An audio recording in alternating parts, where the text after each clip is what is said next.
కృష్ణా జిల్లా Avanigadda old LIC Bazar అపార్ట్మెంట్లో గణపతికి 11 కేజీల లడ్డూను సమర్పించారు.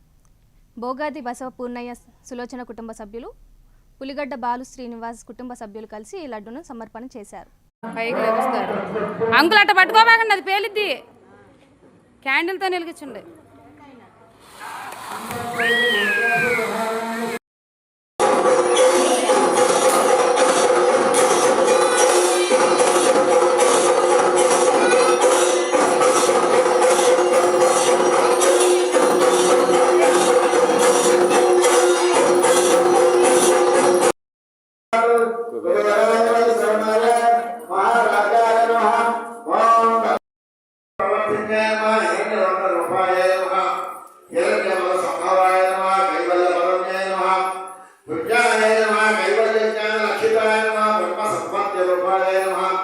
ब्रह्म संपत्तिकारिण्ये नमः वारुण्ये नमः वारुणाराय